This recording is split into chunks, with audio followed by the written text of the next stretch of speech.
예. 그래서 지금 모세에 속해서 이스라엘 백성들이 홍해 바다에서 세례를 받았다라고 되어 있는 거예요. 그러니까 이스라엘 백성들이 한 사람 한 사람 세례를 받은 게 아니라 모세에게 속했다라고 했어요. 모세에게 속했다. 그래서 모세에게 속해서 세례를 받은 것으로서 지금 성경이 우리에게 말씀해 주고 있단 말이에요. 세례는 죽고 살아나는 것이에요. 그러니까 모세가 홍해 바다에서 죽는 겁니다. 죽는 거예요. 그리고 홍해 바다를 건너 나올 때 그는 모세는 죽음에서 살아나는 것이에요. 그러면 모세가 죽고 살아나는 것은 이스라엘 백성들이 죽고 살아난 것과 동일한 사건이라는 거예요. 왜? 하나님은 모세에게 이스라엘 백성들을 넣어줬기 때문에. 그래서 그 속에서, 모세 속에서 이스라엘 백성들이 죽고 살아나는 사건이에요. 그렇다면 여러분, 우리가 예수 그리스도와 함께 죽고 살아나잖아요. 이게 오늘 우리가 세례를 받은 것이잖아요. 그렇죠? 물 세례는 내가 성령으로 말미암아 예수님과 함께 죽고 살아난 것을 교회 안에서 공표하기 위해서 내가 물세례를 받는 거거든요. 물세례 자체가 죽고 살아나는 것이 아니고 내가 죽고 살아난 것을 나는 죽었다가 예수님과 함께 죽었다가 살아난 사람이다. 그러니까 우리 교회가 예수님과 함께 죽고 살아난 자들의 모임이니까 나도 죽고 살아난다라고 하는 것이 물세례잖아요. 그러니까 지금 이스라엘 백성들이 모세에 속해서 죽고 살아나는 사건이 지금 홍해 바다 사건이란 말이에요. 그러니까 홍해 바다의 사건은 하나님의 능력을 얘기하려고 하는 것이 아니에요. 초월적인 능력을 얘기하려고 하는 것이 아니라 하나님의 여호와 하나님 되심, 언약의 하나님 되심을 얘기하려고 하는 것을 말씀해 주려고 하는 것이란 말이에요. 이스라엘 백성들은 아브라함이 언약으로 말미암아 하나님께 구원받은 이스라엘 백성들이잖아요. 그래서 이 하나님께 구원받은 이스라엘 백성들이 이제는 하나님의 약속한 땅 가나안에서 살아야 되니까, 그것이 하나님의 나라이니까 거기서 애굽에서 건져내시는 것을 통하여 그들이 죽고 살아나는 경험을 하는 거예요. 그래서 홍해 바다를 건너와야만 가나안에 들어갈 자격이 있는 거란 말이에요. 그러니까 오늘 우리가 예수 그리스도의 십자가의 죽으심과 부활에 동참돼야만 영원한 하나님의 나라에 들어갈 자격이 있는 것이란 말이에요. 네?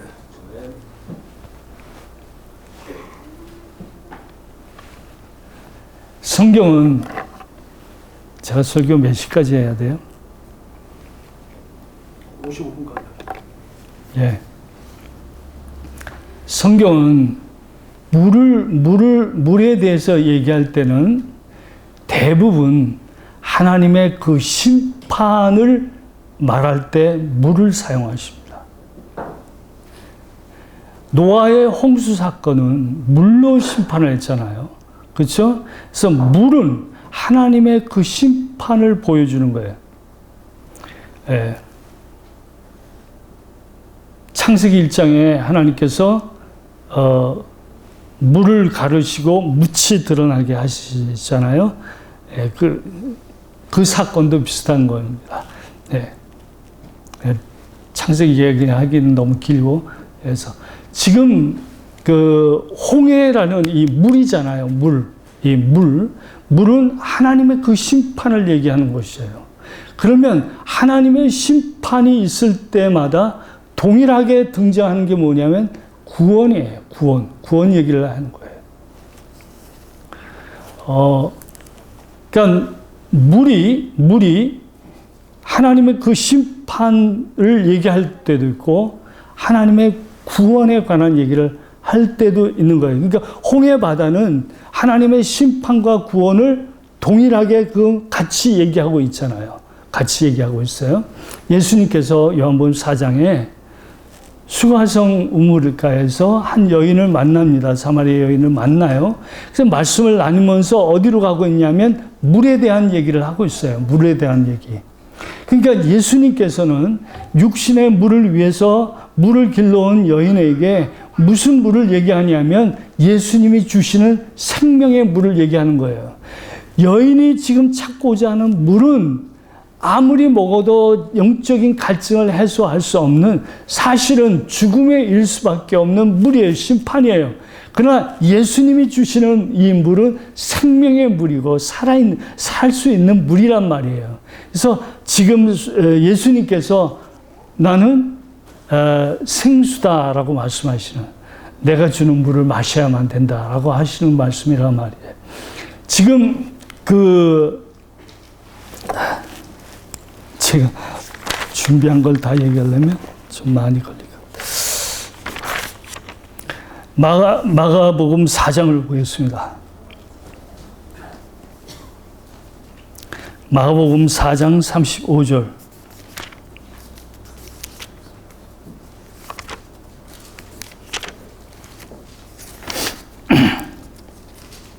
한번 읽어주실래요?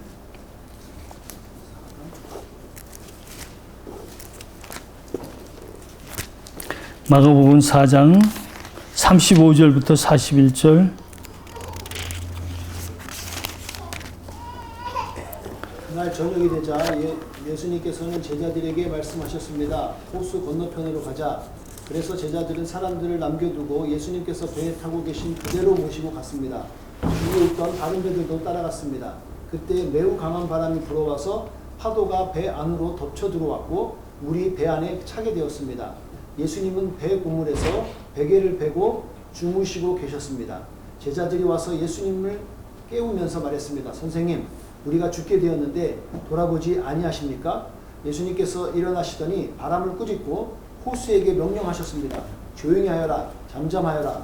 그러자 바람이 멈추었고 호수가 잔잔해졌습니다. 예, 모든 기적의 사건은 기적 그 자체를 얘기하려고 하는 것이 아니라 그 기적이 무엇인가를 포인팅하고 있는 그거를 봐야 된다라고 말씀드렸듯이, 예수님께서 지금 갈릴리 호수를 건너시는데 배에서 주무시고 계셨는데 갑자기 광풍이 불어서 배에 물이 들어오기 시작하고 배가 침몰해 나가기 시작하니까 제자들이 예수님 우리 좀 살려달라고 할 때 예수님께서 바람과 파도를 꾸짖으셔 갖고 잔잔케 하셨다라고 해요. 여러분 이 말씀을 볼 때 예수님이 그 슈퍼 히어로, 그러니까 무슨 영웅과 같이 이 바다를 잔잔케 하는 그런 능력, 초월적인 능력, 그걸 나타나기 위해서 이 사건을 일으킨 것이 아니란 말이에요. 만약 그 능력이라면 오늘 우리가 하고 뭔 관계 있는 얘기냔 말이에요. 그것이.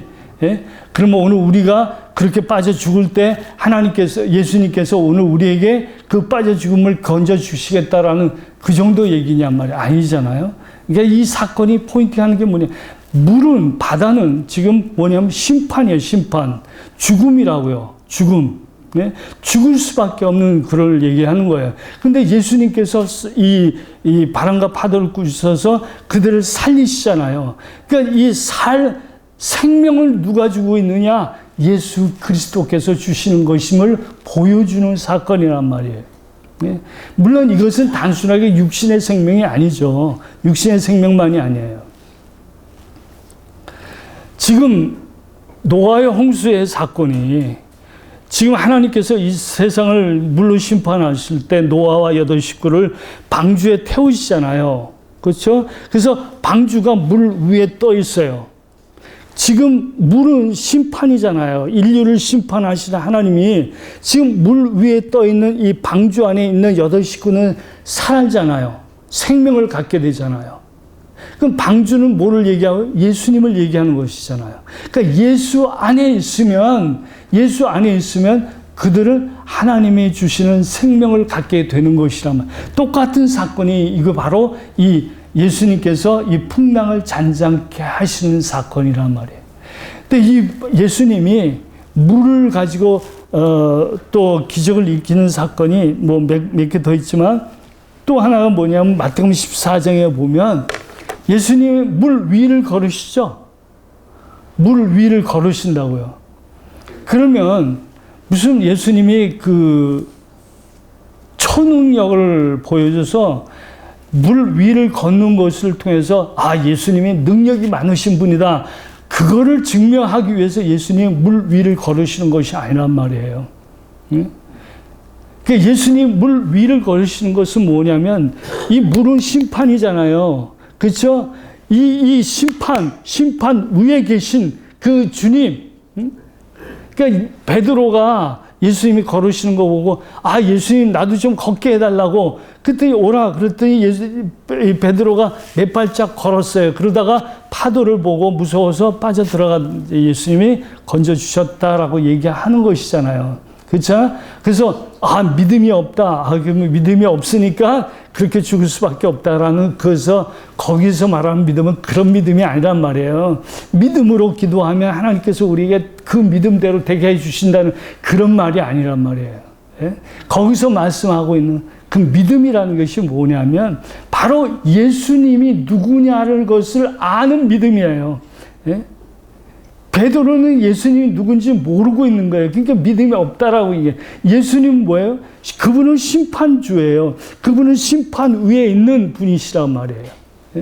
감히 예수님이 그 심판 아래에 들어가는, 빠져 죽는 그런 예수님이 아니죠. 모든 인류는 다 물에 빠져 죽을 수밖에 없는 그런 존재들이에요. 모든 인류가. 그런데 예수님 안에 있으면 그 물에 안 빠진다고요. 물에 안 빠져요. 예수님 안에 있으면. 그러니까 모세 안에 있으면 홍해 바다에 빠져 죽지 않는 거예요. 여러분, 그 예수님을 믿는다라고 할 때 우리가 영어로 어떻게 얘기를 하죠? 예수를 믿는다라고 할 때 영어로 believe in Jesus. 그죠? believe in Jesus라고 그래. 그 in이란 말은 아니란 말이죠. 그러니까 믿는다는 거는 예수 그리스도 안에 있다는 것을 믿는다는 거예요. 안에 있는 거. 예?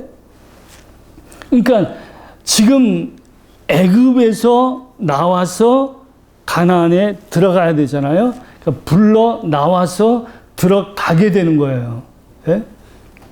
어디로부터 나온다는 거죠. 예? 그리고 into 어디로 들어간다는 거예요.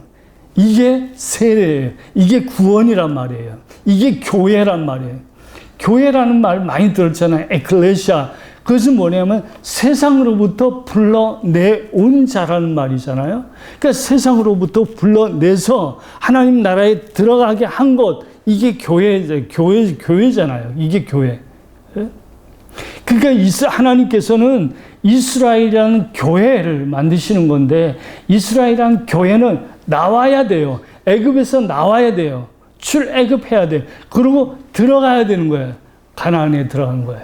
이 일을 모세를 통해서, 모세에 속해서 이 일을 행하신다라는 거예요.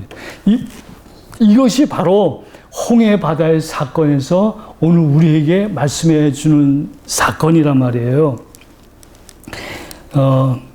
너희는 가만히 있어서 너희를 위해 행하시는 구원을 보라라고 했는데, 너희는 가만히 있어. 그리고 내가 너를 구원할게. 그렇다면 오늘 우리의 구원이 오늘 우리로 말미암아 일어날 수 있습니까? 없죠. 내가 구원을 위해서 해야 할 일이 아무것도 없단 말이에요. 순전히 하나님께서 하나님의 은혜로 우리를 죄 가운데서 건져서 하나님의 나라에 옮기시는 구원을 베풀어 주시는 사건이란 말이에요. 너희는 가만히 있어. 내가 행할게. 라는 것을, 내가 이런 어렵고 힘든 결핍함이 있으니까 나는 이거 할 수 없으니까 하나님 앞에 기도할 거야. 하나님, 나는 아무것도 할 수 없습니다. 나는 힘이 없습니다. 하나님 도와주세요. 그러면 하나님이 그래 알았다. 내가 힘쓸게 해서 그 문제를 해결해 주신다라는 그 내용의 말씀이 아니란 말이죠. 이 말씀은 우리의 구원에 관한 얘기예요. 지금 제가 구원에 관한 얘기를 하잖아요. 우리의 구원에 관한 얘기예요. 우리가 구원을 받는 데 있어서 우리가 할 수 있는 게 아무도 없단 말이에요. 하나님의 은혜를 선물로 주시고 구원의 은혜를 선물로 주신다고 그랬잖아요. 내가 행해서 구원받을 수 있는 것이 아무것도 없는 거예요. 온전히 하나님만이 하실 수 있는 것이에요. 그러니까 우리는 가만히 있을 수밖에 없죠. 가만히 있어야죠. 내가 구원을 받겠다고 무슨 일을 해봐요. 그거는 하나님 앞에 카운트가 되는 게 아니란 말이에요. 자기의 구원을 받겠다고 난리 법석을 친 사람들이 누구냐? 바리새인들과 서기관들, 사두개인들이에요. 그래서 예수님이 그들을 향해서 뭐라고 하냐? 이 회칠한 무덤아, 이 독사의 자식들아라고 하는 거예요. 그러니까 자기의 의로 말미암아, 자기의 힘으로 말미암아 뭔가 하나님의 구원에 이 보탬을 하려고 가지는 그것이 바로 독사의 자식들이에요. 그게 바리새인들이에요. 자기 의가 하나님의 의로 말미암아 구원받는 것을 방해하고 있는 이 사단의 짓이란 말이에요. 그러니까 온전히 우리는 하나님의 은혜로 말미암아 구원은 가만히 있어야지 하면 안 된단 말이에요. 이스라엘 백성들이 홍해 바다를 건너기 위해서 무슨 일을 해야 하겠어요? 배를 만들겠어요? 아니, 헤엄쳐서 건너겠어요? 그들이 할 수 있는 홍해 바다를 건널 수 있는 유일한 방법은 뭐예요? 가만히 있는 거예요. 그건 하나님이 들어다가 옮겨 놓잖아요. 오늘 우리의 구원은 그렇게 하나님의 그 전폭적인 하나님의 은혜로 말미암아 구원된 사람들이에요. 그렇다면 그런 은혜 가운데 있는 오늘 우리들은 살아가는 삶 속에서도 어떻게 살아가야 하느냐면 내 의의를 나타내는 일을 해서는 안 된다는 거예요. 전폭적으로 우리는 하나님의 은혜로 말미암아 살아가는 삶, 그 삶을 살아가야 돼요. 내가 그리스도와 함께 십자가에 못 박아 죽었나니 이제는 내가 산 것이 아니라 내 안에 누가 살았어요? 그리스도께서 사신 것이라. 이제 내가 사는 것은 나를 위하여 자기 몸을 버리신 하나님의 아들을 믿음 안에서 사는 것이다. 그랬어요. 그러니까 우리 믿음의 삶이라는 것은 뭐예요? 내가 그리스도에게 속해 있어. 그리스도 안에 있어. 그러니까 내가 할 일은 아무것도 없어. 그분을 의지하고 그분 바라보고 믿음의 삶을 살아가는 것이야 라고 하는 거예요. 그럼 예수님과 같이 살아야죠. 예수님과 같이 살 수 있는 방법이 뭡니까? 예수님이 어떻게 살았어요? 빌립보서 2장 5절부터 11절에 있는 말씀과 같이 너희는 이 마음을 가지라. 곧 예수 그리스도의